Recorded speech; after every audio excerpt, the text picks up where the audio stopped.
Izindaba zehora lokuqala sikwethulela zona bukhoma ekomkhulu le-SABC e-Auckland Park eGoli nazo ezinohlonze emini nje. And I'm not able to say definitively if in fact these results have been leaked because we have enlisted the services of the Hawks and state security. Ungqongqoshe wemfundo eyisisekelo uSivuye Gwarube useqinisekisile ukuthi ithimba lama-Hawks liphenye izinsolo zokubhutshwa kwemphumela ka-matric ngaphambi kokushicilelwa kwayo ngokusemthethweni kusasa. I was very confident with the preparations that I put in before the final exam, that I pretty much knew that this would be a reality. Umnyango wemfundo eyisisekelo ubambe isidlo sasekuseni esikhethekile eFelens eGoli namhlanje ukuze kubungazwe abafundi abaphumelele kumatikuletsheni ngamalengiso.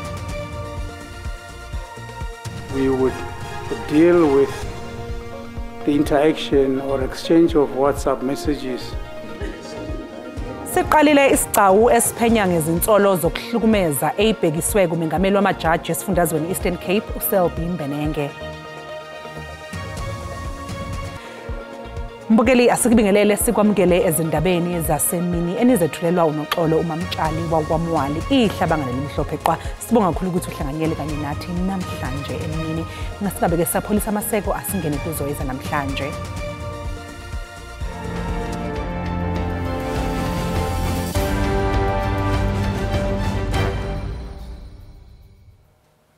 Ungqongqoshe wemfundo eyisisekelo uSivuye Gwarube uthi umnyango wakhe unxuse uphiko lama-Hawks ukuthi liphenye ngodaba lwembiko yokuthi kunokwenzeka ukuthi kukhona abakwaze ukufinyelela emphumeleni kamatikuletsheni ingakakhishwa ngokusemthethweni.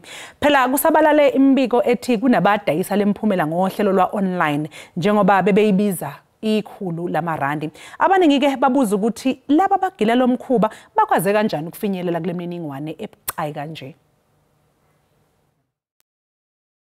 Clear to us about 48 hours ago that there is a potential breach in our information.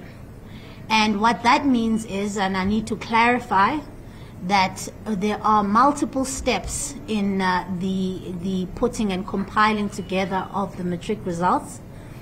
The breach seems to have happened only at the tail end that pertains to the verified results that have already been finalized. The reason why I make that distinction clear is so that it can be clear to everybody that we are talking about the results themselves that very well may have been leaked. And I'm not able to say definitively if in fact these results have been leaked because we have enlisted the services of the Hawks and state security. Kusenjalo umnyango wemfundo eyisisekelo ubambe isidlo sasekuseni esikhethekile eFelens eGoli ngenjongo yokubungaza abafundi abangama-39 abaphumelele ngamalengiso baqaqodwa bonke abanye emakhanda njengoba kuzoshicilelwa imphumela kamatikuletsheni namhlanje kusihlwa.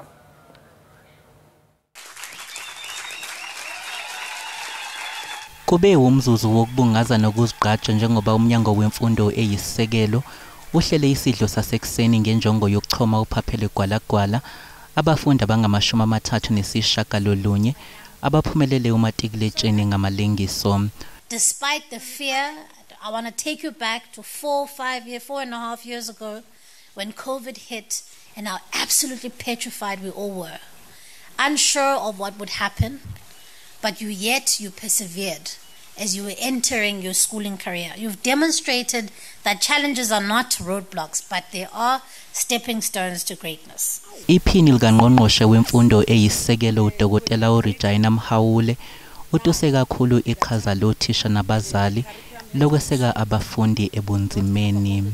To you parents, I said your children that you have accompanied here today carry the whole basic education system on their shoulders, and they represent the hopes and aspirations of their schools, the families, their SACAS districts, the provinces, and the entire nation of South Africa.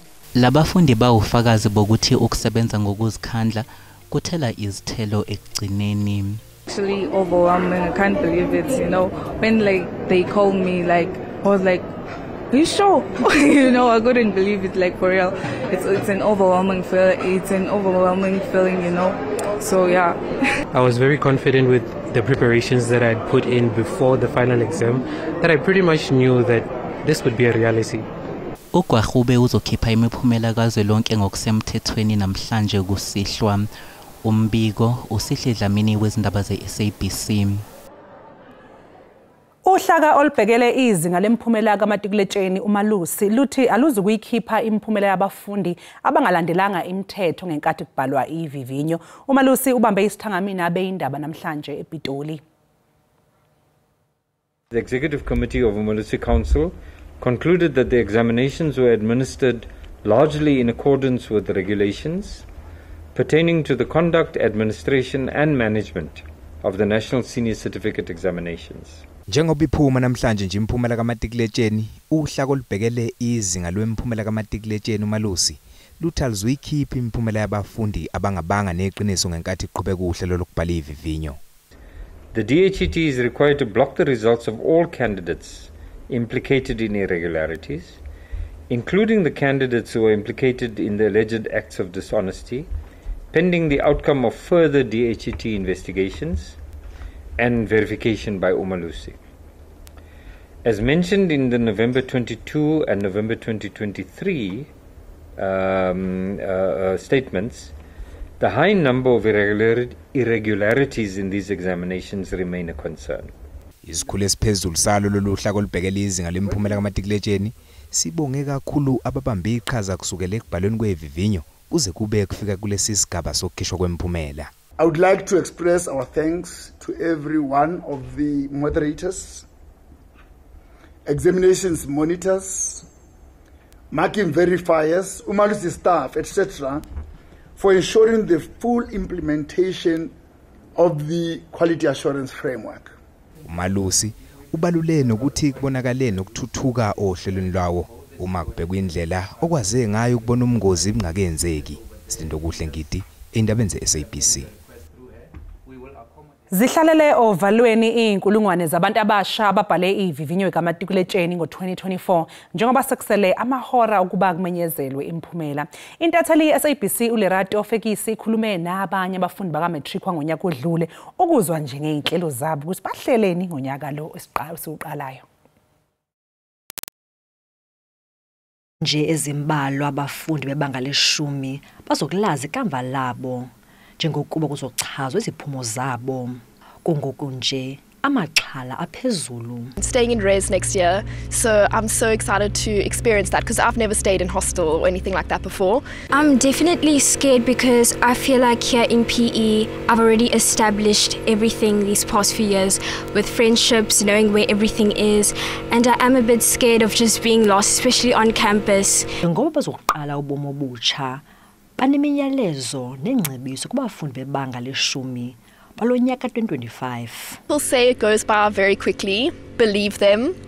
It literally went past in a flash. So absorb every moment and enjoy it. This matric is difficult and you gotta obviously knuckle down and face the books and everything, but find time for yourself so you don't sort of like lose yourself in all the busyness and everything. So find time to take care of yourself and your mental health as well. I would just want to remind the class of 2025 that you are on your own journey and that what's meant for you will never pass you by. So even if it feels like you don't have everything figured out, that's okay. But just focus on your own journey and your own matric year.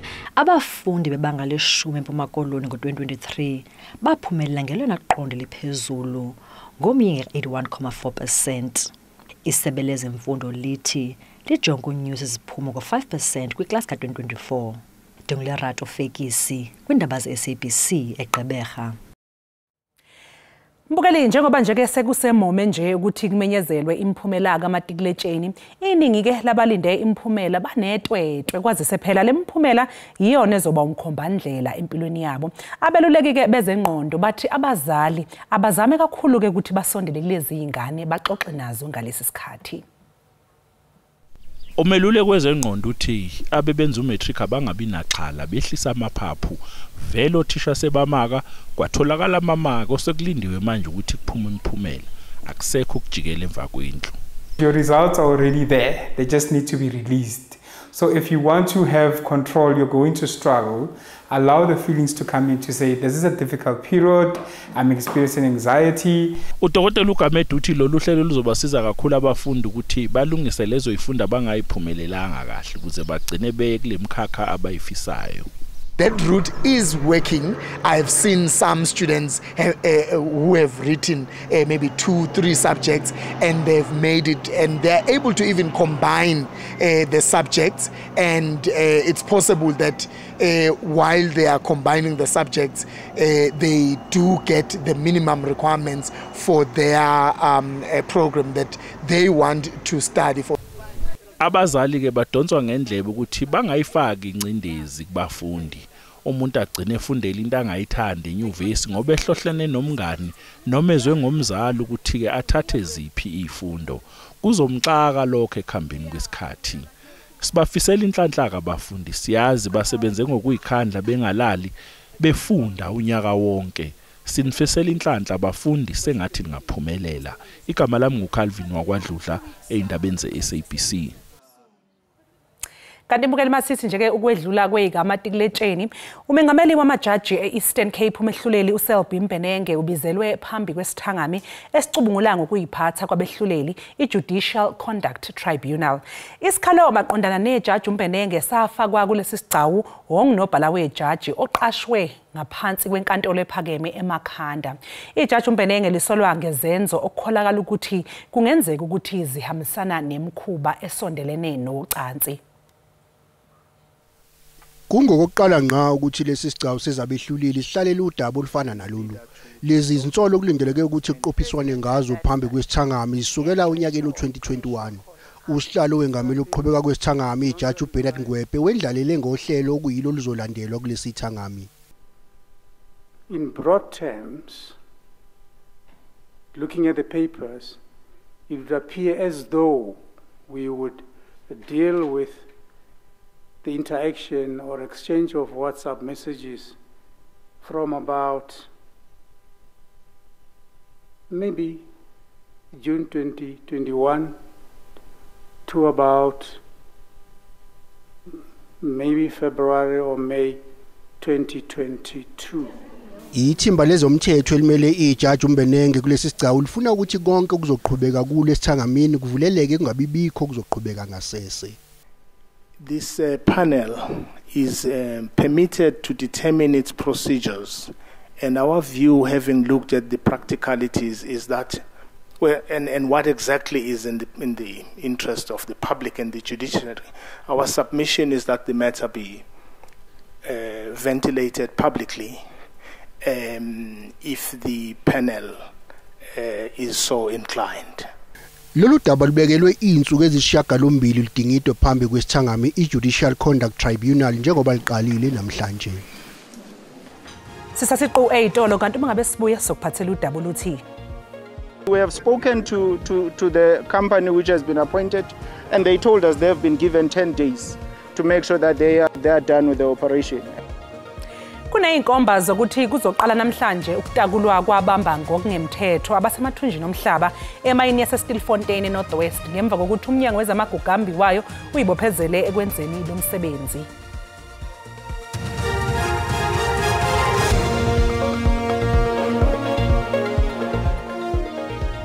Siphinde sikubingelele mbukeli sikwamukele mangabe usanda kungena udabeni oluphambili besibike ukuthi Ungqongqoshe wemfundo eyisekelo uSivuye Gwarube usaqinisekisile ukuthi ithimba lamaHawks liphenye insolo zokuputshuka kwemphumela kaMatric ngaphambi kokushicilelwa kwayo ngokusemthethweni kusasa. Khumbula ke mbukeli ukuthi lezi indaba ziyatholakala ku-YouTube na ku-SABC Plus. Ngena kuzo uyicinga amagama athi SABC izindaba na kanjani uzoyithola ngomnjalo bazo. Iphathimandla zezokuthutha KwaZulu-Natal zithi senyukile isibalo sabantu abashone engozini zomgwaqo ngesikhathi samaholide asehlobo. Nyakenye kwashona abantu abangama257 emgwaqeni yakulesi yasifundazwe. The MEC Sibongiso Duma, in consultation with the National Minister of Transport, Barbara Creecy, will obviously give a detailed analysis and report in terms of the road fatalities and the road crashes. But the report that we got, indicates that we are now close to 300 people, dying on our roads. Umnyango wezamagugu ambiwayo usuqinisekise ukuthi uzokhipha imali eyizigidi eziyi12 zamarandi ukuzama ukutakula abamba ngokungemthetho eMynastilfontein eNorth West. Kuqokwe inkampani enikwe izinsuku eziyi10 ke ukubitakule abavaleleke emathunjini omhlaba. Ikomiti imakhuwa lithi kunevideo esabalale ekhombisa isimo esingesihle ngokwenzeka ngaphansi emathunjini omhlaba. I think for days now we have been receiving a footage from, underground, where the miners are located, and which we have said the footage paint a very dire picture. And I think when you do see that footage, you'll have to agree with us. What has transpired here has to be called what it is. This is a Stilfontein massacre. Okhulumela iSANCO eNorth West umzukisi Jem uthi kade becela usizo. We've been contesting one simple right, which is a simple right to life. But we have been demonized in many corners and in different communication channels, as if we were here to condone what they say is criminality. Uthi kunenkampani ke eqokiwe enikwe izinsuku eziyi10 ukuthi itakule abangaphansi emathunjini omhlaba. We have spoken to the company which has been appointed, and they told us they have been given 10 days to make sure that they are done with the operation. And they told us that after 10 days, if they are not done, they were told to stop. So we don't know what that means, but we are here to assist in making sure that we finally get these people to the surface alive. Bangaphezulu kwenkulungwane abamba ngokungemthetho asebetakuliwe baboshwa okwamanje. Njengoba iMozambique ifungisa amalungu amasha eParliament namhlanje, amaqembu amabili ezombusazwe iRenamo neMDM awudubile lomcimbi. Umholi weqembu eliphikisayo uVenancio Mondlane naye ubuyile ekudingisweni kwakhe, kanti usamile kwelokuthi uyena wanqoba ukhetho likazwelonke ngomfumfu. Ukufungiswa kwamalungu amasha eParliament eMozambique kuza njengoba leli yazwe liwumakhelwane belikhungethwe imibhikisho nodlame eyokuphikisa umphumela wokhetho. Amaqembu aphikisayo ke okuyiRenamo kanye neMDM athi angeke ke abe ingxenye yokufungiswa kwamalungu esishamthetho namhlanje njengoba ekholele ekutheni kwenzi umkhonyovu okhethweni.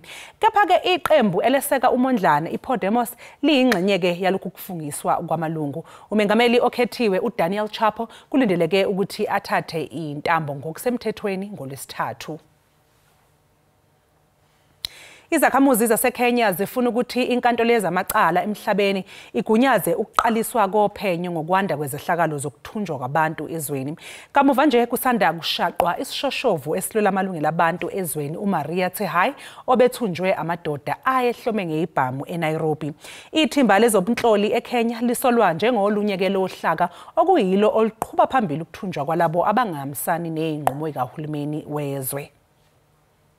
In the last 6 months, we've seen up to 83 abductions allegedly by the security services, as documented by the Kenya National Commission for Human Rights. And of course, we've seen cases of refugees, the Turkish refugees, 7 in number, who were abducted, and 4 of them were forcibly returned back to Turkey just recently.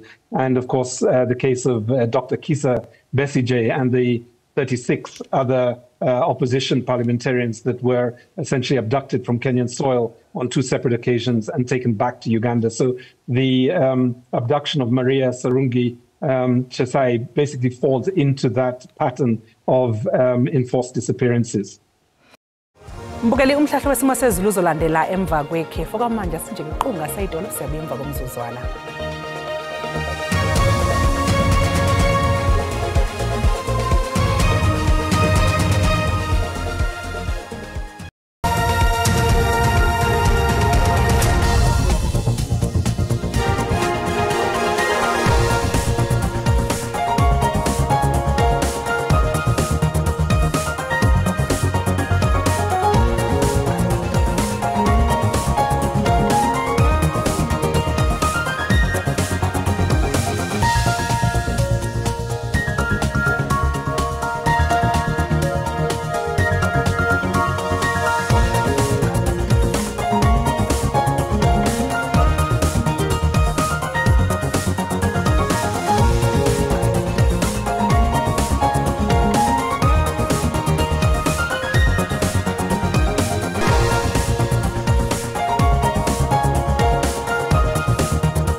Ngakho-ke liziyagoqa-ke lapha iy'ndaba zehora lokuqala. Sobuya-ke futhi nezinye iy'ndaba uma nje libumbana ihora lesikhombisa kusihlwa. Ube nosuku oluhle, usale kahle.